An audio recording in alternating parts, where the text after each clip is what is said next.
चलो लिखो बेटा के।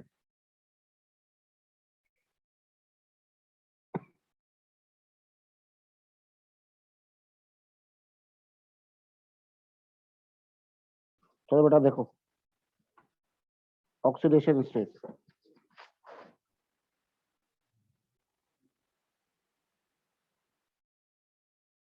हेडिंग डालो ऑक्सीडेशन स्टेट।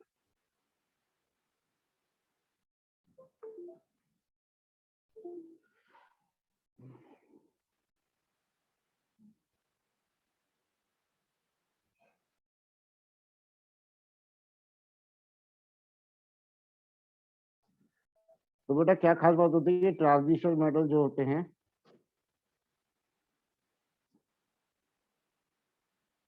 दे show variable oxidation state. Variable oxidation state show करते हैं। वेरिएबल का मतलब होता है जो चेंज हो सकती है।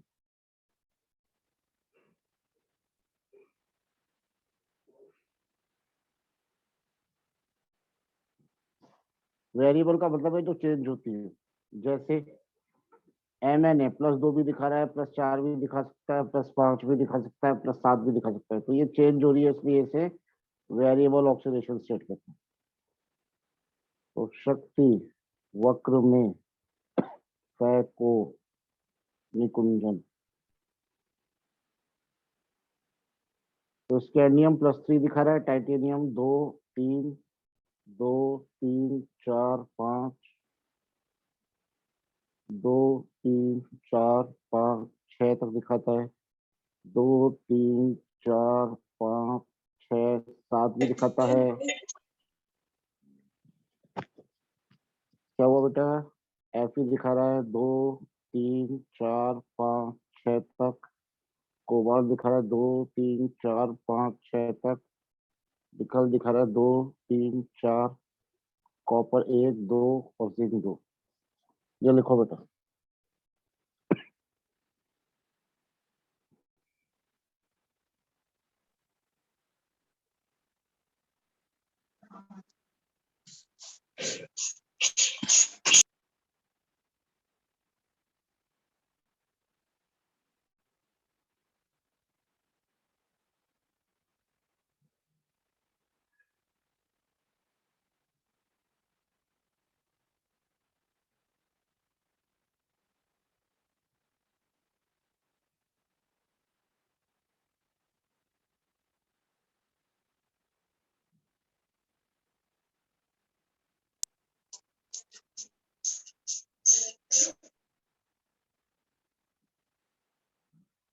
लिख लिया? लिख लो पहले इसको। सर ये भी याद करना पड़ेगा क्या? नहीं नहीं, याद याद नहीं।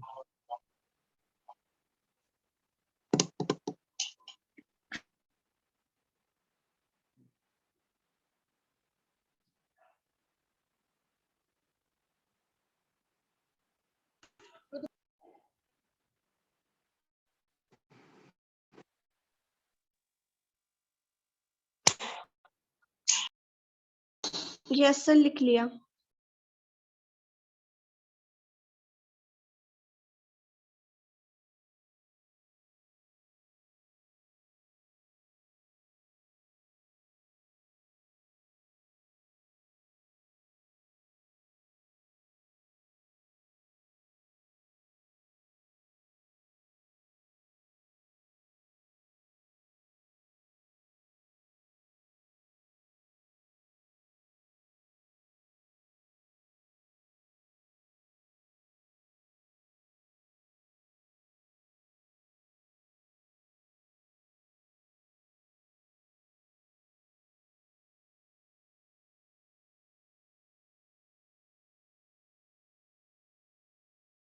लिख लिया? Yes sir.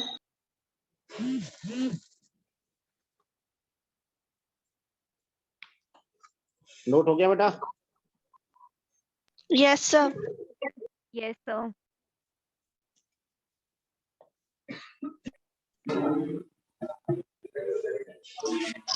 वैभव तेरी आवाज नहीं आ रही। एक सेकंड।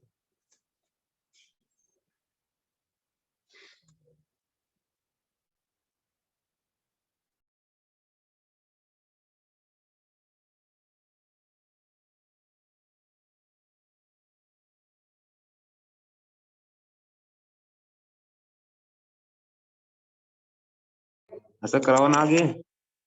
है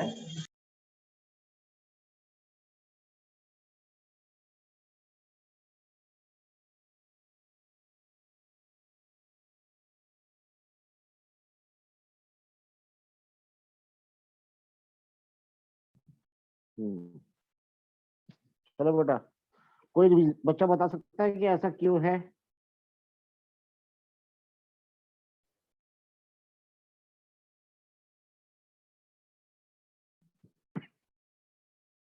कोई बच्चा बता सकता है? मृदुला, प्रियांशी? No sir. बेटा वेरिएबल ऑक्सीडेशन स्टेट क्यों दिखाते हैं, इसका रीजन समझना। क्या होता है, डी सबशेल में outermost electron, d orbital में आउटर मोस्ट इलेक्ट्रॉन किस में जा रहे हैं? इनमें आउटर मोस्ट इलेक्ट्रॉन इसके अंदर जाता है, किसके अंदर? डी और एस सबशेल, ये आउटर मोस्ट है। तो n-1 डी और NS सबशेल का एनर्जी गैप बहुत कम है। n-1 डी और NS सबशेल का एनर्जी गैप बहुत कम होता है। क्या मतलब है इसका, मेरी बात समझना। मैं लिखता हूँ मैंगनीज की इलेक्ट्रॉनिक कॉन्फ़िगरेशन, रिपीट करने 25 एटॉमिक नंबर है। हाँ कर रहा हूँ। आर्गन 18, 4s2 और 3d5। क्या ये कॉन्फ़िगरेशन सही है 25 की? 18 और 2 20 और 25, हाँ या ना? हाँ सर। यस हाँ। सर। सही है, सही है। तो क्या डी के आगे 3 लिखा हुआ है? डी के आगे 3 लिखा हुआ है? बेटा बीच में मत बोला करो जब तक पूछे नहीं। क्या डी के आगे 3 लिखा हुआ है? नहीं कर दिया था अनम्यूट। डी के आगे 3 लिखा हुआ है क्या, बोलो? Yes sir. और एस के आगे 4 लिखा हुआ, तो एस के आगे जो नंबर है वो एन है, और डी के आगे जो नंबर है वो एक कम है ना उससे, इसलिए इसको n-1 डी कहते हैं। तो n-1 डी और ns में एनर्जी गैप बहुत कम होता है, इसलिए वेरिएबल ऑक्सीडेशन स्टेट दिखाते हैं। ऐसा क्यों होता है ये समझना।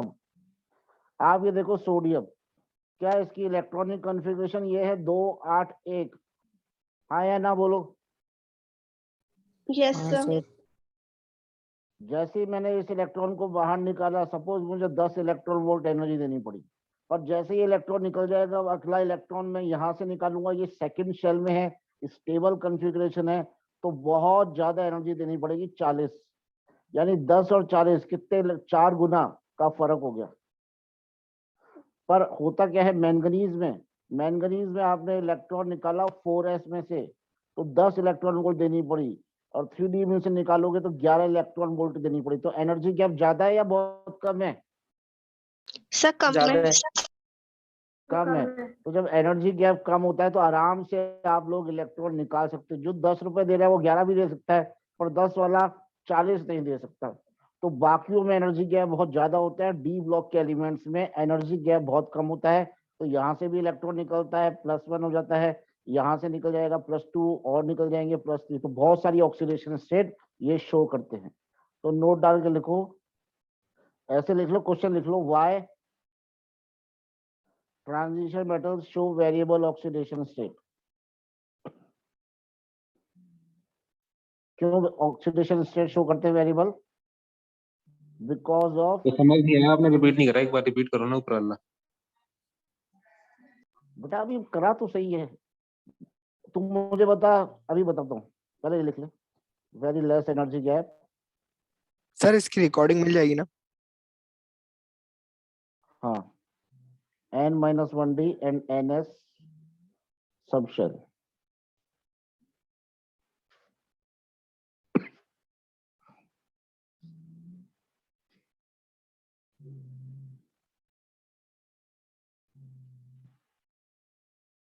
सर नोट तो करना, तो रुक जाओ।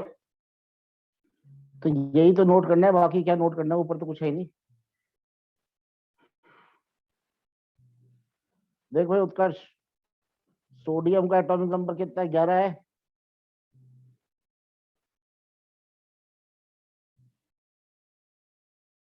उत्कर्ष, यस सर। 11 है ना? तो एक इलेक्ट्रॉन इसको अगर मैंने बाहर निकाला तो कितनी एनर्जी देनी पड़ी? 10 इलेक्ट्रॉन वोल्ट। और अगर यहाँ से निकालूंगा तो ये बहुत स्टेबल हो गई ना अब एक इलेक्ट्रॉन जाने के बाद, यस सर। बहुत ज्यादा एनर्जी देनी पड़ रही है ना, कितनी गुना एनर्जी देनी पड़ी, 4 गुना। Yes sir. तो एनर्जी क्या बहुत ज्यादा है, यस सर। इसलिए सोडियम बस एक ही इलेक्ट्रॉन निकालता है, दूसरा इलेक्ट्रॉन नहीं निकालता, ये नहीं बनता, बस यही बनता है। जबकि तू Mn को देख ले या कोई भी देख ले डी ब्लॉक का एलिमेंट, कोई भी डी ब्लॉक का एलिमेंट देखो, ये है 4s और ये है 3d, यहाँ से इलेक्ट्रॉन निकालेंगे तो एनर्जी देनी पड़ी 10 इलेक्ट्रॉन वोल्ट, यहाँ से निकालेंगे तो 11 इलेक्ट्रॉन वोल्ट, तो कितना एनर्जी गैप हुआ, एक बहुत का। कम हुआ ना। Yes sir. सही है, बस इसलिए इलेक्ट्रॉन यहाँ से भी निकल जाएगा, इलेक्ट्रॉन यहाँ से भी निकल जाएगा, तो एक से ज्यादा ऑक्सीडेशन स्टेट दिखाएंगे, 1 भी दिखाएगा, 2 भी दिखा देगा, 3 भी दिखा देगा, ऐसे। Okay sir. Raghav Gupta clear हुआ? हाँ सर। ठीक है, आगे देखें बेटा, क्वेश्चन लिखो। एक मिनट नोट कर लेने एलिमेंट, देते सर एक बार।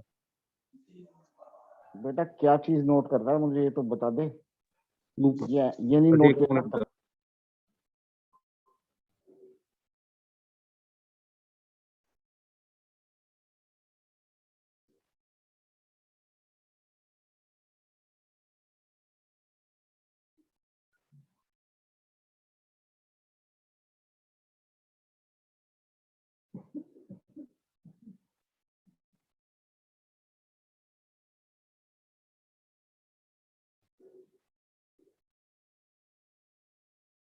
देखो, name 2 elements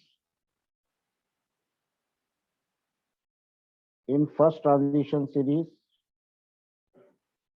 which do not show variable oxidation state। तो आंसर आपके सामने है, बताओ कौन से 2 एलिमेंट है जो वेरिएबल ऑक्सीडेशन स्टेट नहीं दिखा रहे? स्कैंडियम और स्कैंडियम और जिंक, सही। आगे zinc.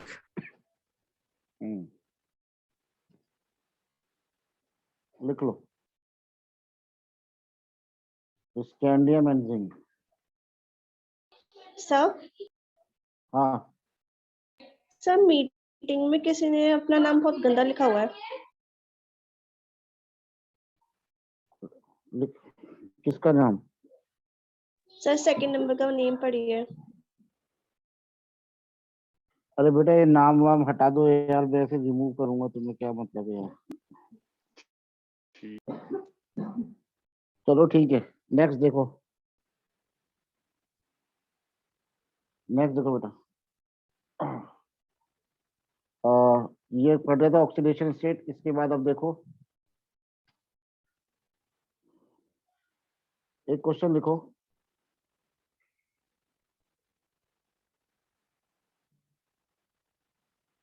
Although both Cr plus 2 and Mn plus 3 have D4 electronic configuration,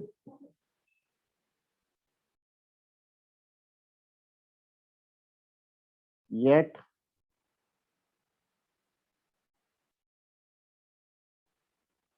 Cr plus 2 behaves as a reducing agent,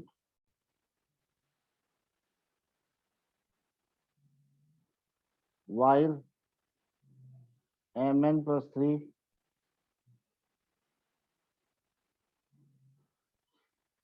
as an oxidizing agent।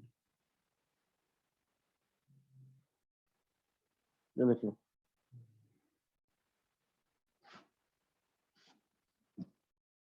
पहले एक क्वेश्चन लिखो, इसका मतलब समझाता हूँ।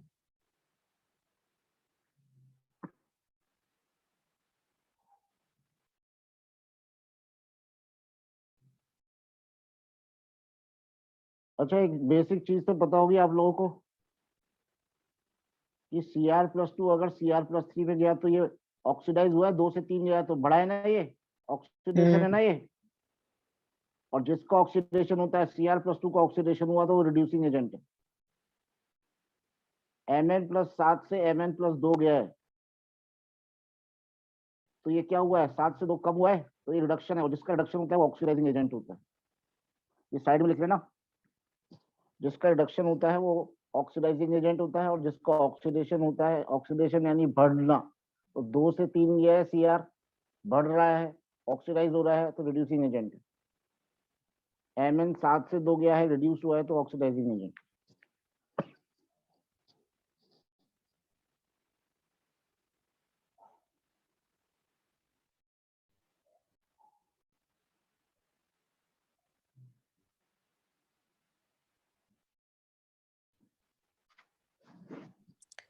सर इसमें वो एडिशन ऑफ इलेक्ट्रॉन और रिमूवल ऑफ इलेक्ट्रॉन का है ना? हाँ हाँ। एक और बेसिक चीज है, एक और बेसिक चीज देखो आंसर लिखने से पहले। स्टेबिलिटी आप सबको मालूम ही होगी, फुलफिल्ड सबसे ज्यादा होता है स्टेबल, फुलफिल्ड, फिर हाफ फिल्ड, और फिर इनकम्प्लीटली फिल्ड। तो डी में 10 इलेक्ट्रॉन हो सकते हैं, तो D10 सबसे ज्यादा स्टेबल होता है, फिर D5 और फिर D3। पर एक्वस स्टेट में थोड़ा सा गड़बड़ होता है, एक एक्सेप्शन होता है कि D10 के बाद D3 ज्यादा स्टेबल होता है D5 से। ये लिख लो, एक्वस स्टेट में होता है ऐसा। सर ये सिर्फ FF एक्वस क्या है? स्टेट में होता है, फुलफिल्ड, HF है हाफ फिल्ड, और IF है इनकम्प्लीटली फिल्ड।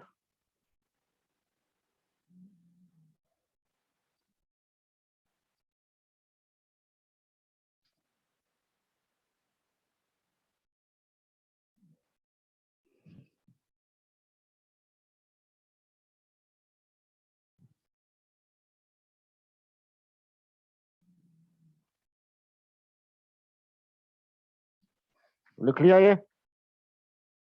Yes sir. चलो आगे देखें। Cr+2 और Mn+3। अब देखो बेटा, Cr का एटॉमिक नंबर होता है 24, कॉन्फ़िगरेशन क्या है, आर्गन 18, 4s2 3d4, ये होना चाहिए, पर एक्सेप्शन होता है, दो एक इलेक्ट्रॉन इधर से इधर चला जाता है, तो 4s1 3d4 हो जाता है क्रोमियम का। अब 3d5 क्रोमियम प्लस 2 का मतलब, सर 5 होना चाहिए। होगा। 3d5, sorry.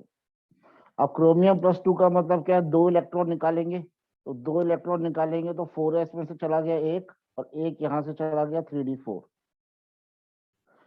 और क्रोमियम प्लस 3 का निकालू अगर यहाँ से, तो क्रोमियम प्लस 3 का कितना हो जाएगा, 3 इलेक्ट्रॉन निकालूंगा, एक यहाँ से and 2 from 3d subshell, so the configuration is 3d3। अब आप मुझे बताओ कौन सा ज्यादा स्टेबल है, 3d4 ज्यादा स्टेबल है या 3d3 ज्यादा स्टेबल है? 4 तो 3d3 बाद में आएगा, 3d3 ज्यादा स्टेबल। तो क्या Cr+2 Cr+3 में ऑक्सीडाइज होना चाहता है, 3d4 यस से सर। 3d3 में जाना चाहेगा? Yes sir. बोलो, बिल्कुल जाना Yes, चाहेगा sir. ना, Cr+2 Cr+3 में Yes, जाना sir. चाहेगा, तो 3d4 से 3d3 में रिड्यूस होना चाहेगा, इसलिए ऑक्सीडाइजिंग एजेंट की तरह बिहेव करता है, सॉरी रिड्यूसिंग एजेंट की तरह बिहेव करेगा, क्योंकि ऑक्सीडाइज हो जाएगा। +2 से +3 में जा रहा है तो ऑक्सीडाइज हो गया, इसलिए रिड्यूसिंग एजेंट की तरह बिहेव कर रहा है। सर आगे बात समझ में? तो हाँ, सर जैसे जब इलेक्ट्रॉन निकलते हैं तो जैसे 4s2 3d4 है, ठीक है, तो ये 3d वाला आउटर हाँ, शेल है ना? 3d वाला आउटर नहीं होता, 4s वाला आउटर होता है बेटा। 4s यहाँ होता है, 3d अंदर होता है। अच्छा हाँ, ये दूसरे उसमें ठीक है? हाँ सर, ठीक है ठीक है। हाँ, पर भरते 4s को पहले, ठीक है। अब इसमें लिखो, इसको लिखो ऐसे लैंग्वेज में लिखो, Cr+2 has 3d4 electronic configuration which is lesser stable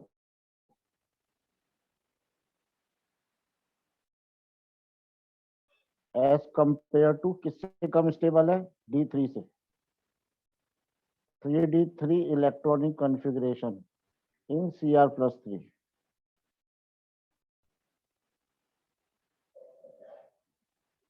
So